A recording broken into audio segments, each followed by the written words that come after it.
بسم اللہ الرحمن الرحیم۔ السلام علیکم ناظرین، آپ کو حضرت محمد مصطفیٰ صلی اللہ علیہ وسلم کے زندگی کے بارے میں ایک نہایت ہی دلچسپ واقعہ سنانے جا رہے ہیں۔ ناظرین، آج آپ کو بتاتے ہیں کہ حضرت محمد مصطفیٰ صلی اللہ علیہ وسلم اللہ پاک کے آخری نبی ہیں اور اس کے بعد کوئی بھی نبی نہیں آ سکتا۔ تو ناظرین، آج ہم آپ کو بتاتے ہیں کہ حضرت محمد مصطفیٰ صلی اللہ علیہ وسلم چاند کے 2 ٹکڑے کیسے کیے اور کس کے کہنے کے کیے۔ تو مزید سوالوں کے جواب اس ویڈیو میں جانتے ہیں۔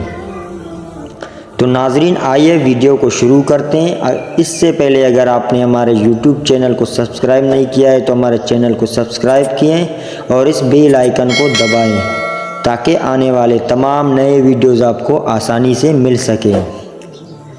تو ناظرین، حضرت خباب رضی اللہ تعالیٰ عنہ فرماتے ہیں کہ ایک روز میں حضور نبی کریم صلی اللہ علیہ وسلم کے خدمت میں گیا اور یہ وہ زمانہ تھا جب ہم پر خوب ظلم کیا جاتا تھا۔ میں نے آپ صلی اللہ علیہ وسلم سے عرض کیا، اے اللہ کے رسول، کیا آپ ہمارے لیے دعا نہیں فرماتے؟ میرے الفاظ سنتے ہی آپ سیدھے ہو کر بیٹھ گئے۔ آپ کا چہرہ مبارک سرخ ہو گیا۔ پھر آپ نے فرمایا، تم سے پہلی امت کے لوگوں کو اپنے دین کے لیے کہیں زیادہ عذاب برداشت کرنے پڑے۔ ان کے جسموں پر لوہے کی کنگھیاں کی جاتی تھی جس سے ان کی کال اور ہڈیاں الگ ہو جاتی تھی، مگر یہ تکلیف بھی انہیں ان کے دین سے نہ ہٹا سکی۔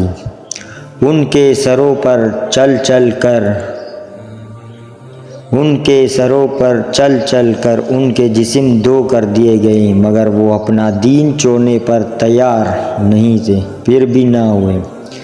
اس دین اسلام کو اللہ تعالیٰ اس طرح پھیلا دے گا کہ صنعا کے مقام سے حضرت موت جانے والی سوار کو سوائے اللہ تعالیٰ کے کسی کا خوف نہیں ہوگا، یہاں تک کہ چرواہے کو اپنی بکریوں کے متعلق بھیڑیوں کا ڈر نہیں ہوگا۔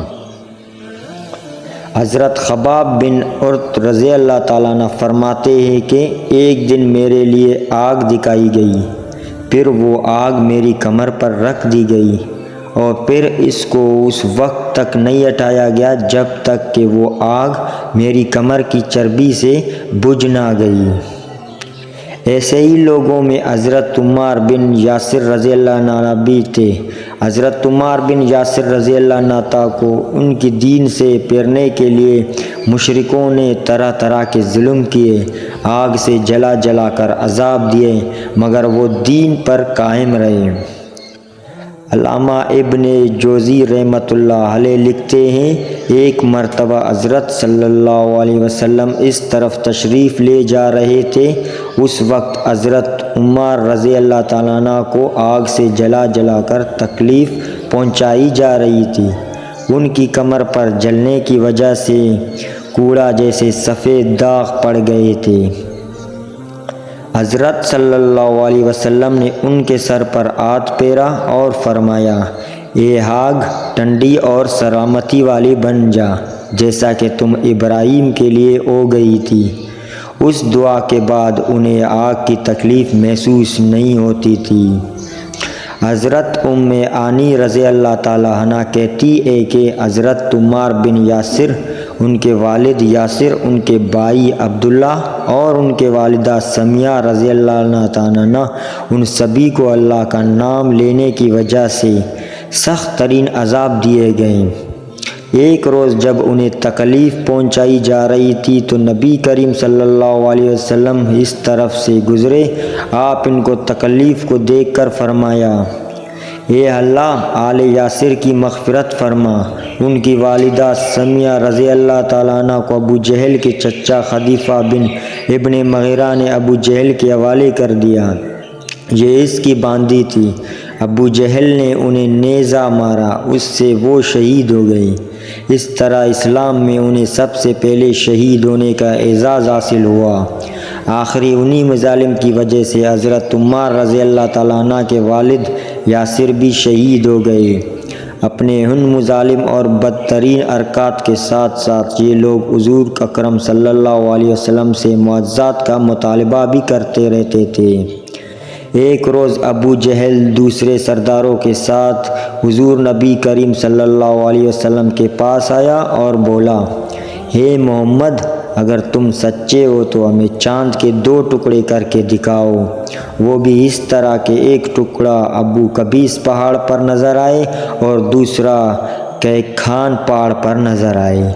مطلب یہ تھا کہ دونوں ٹکڑے کافی فاصلے پر ہو تاکہ اس کے 2 ٹکڑے ہونے میں کوئی شک نہ رہ جائے۔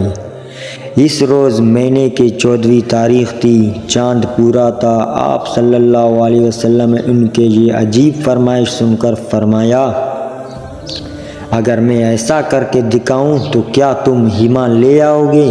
انہوں نے ایک زبان ہو کر کہا، ہاں بالکل، ہم ایمان لے آئیں گے۔ آپ صلی اللہ علیہ وسلم نے اللہ تعالیٰ سے دعا فرمائی کہ آپ کے ہاتھ سے ایسا ہو جائے۔ چنانچہ چاند فوراً 2 ٹکڑے ہو گیا۔ اس کا ایک حصہ ابو قبیس کے پہاڑ کے اوپر نظر آیا، دوسرا کیخان پہاڑ پر۔ اس وقت نبی کریم صلی اللہ علیہ وسلم نے ارشاد فرمایا، لو اب گواہی دو۔ ان کے دلوں پر تو قفل پڑے تھے، کہنے لگے، محمد نے ہم لوگوں کی آنکھوں پر جادو کر دیا ہے۔ کچھ نے کہا، محمد نے چاند پر جادو کر دیا ہے، مگر ان کے جادو کا اثر ساری دنیا کے لوگوں پر نہیں ہو سکتا۔ مطلب یہ تھا کہ ہر جگہ کے لوگ چاند کو 2 ٹکڑے نہیں دیکھ رہے ہوں گے۔ اب انہوں نے کہا، ہم دوسرے شہروں سے آنے والوں سے یہ بات پوچھیں گے۔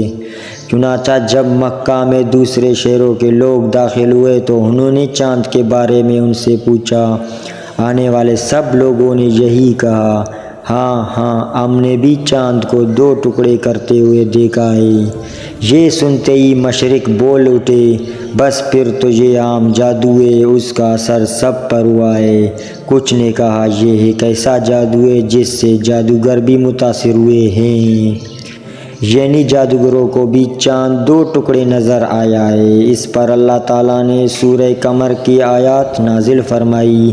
ترجمہ، قیامت نزدیک آ پہنچی اور چاند شک ہو گیا، اور یہ لوگ کوئی معجزہ دیکھتے ہی تو ٹال دیتے ہیں اور کہتے ہیں یہ جادو ہے جو ابھی ختم ہو جائے گا۔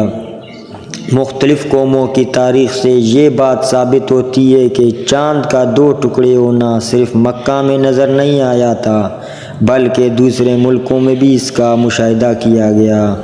اس طرح ایک دن مشرقین نے کہا، اگر آپ واقعی نبی ہیں تو ان پہاڑوں کو ہٹا دیجئے جن کی وجہ سے ہمارا شہر تنگ ہو رہا ہے، تاکہ ہماری آبادیوں پھیل کر بس جائیں، اور اپنے رب سے کہہ کر ایسی نہریں جاری کرا دی جیسے شام اور عراق میں ہیں، اور ہمارے باپ داداؤں کو دوبارہ زندہ کرا کے دکھائیں۔ ان دوبارہ زندہ ہونے والوں میں کسی بن کلاب ضرور ہو، اس لیے کہ وہ نہایت دانا اور عقل مند بزرگ تھا۔ ہم اس سے پوچھیں گے کہ آپ جو کچھ کہتے ہیں سچے یا جھوٹ۔ اگر ہمارے ان بزرگوں نے آپ کی تصدیق کر دی اور آپ نے ہماری یہ مطلب پورے کر دیے تو ہم آپ کے نبوت کا اقرار کر لیں گے اور جان لیں گے کہ آپ واقعی اللہ کی طرف سے بھیجے ہوئے ہیں۔ اللہ تعالیٰ نے آپ کو ہماری طرف رسول بنا کر بھیجا ہے، جیسا کہ آپ دعوے کرتے ہیں۔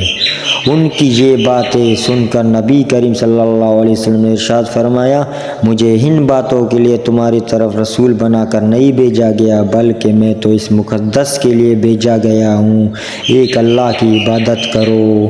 آمین۔ بے شک ہم ایک اللہ کو مانتے ہیں، ایک نبی کو مانتے ہیں، حضرت محمد مصطفیٰ صلی اللہ علیہ وسلم اللہ پاک کی آخری نبی ہے، اس کے بعد کوئی بھی نبی نہیں آئے گا۔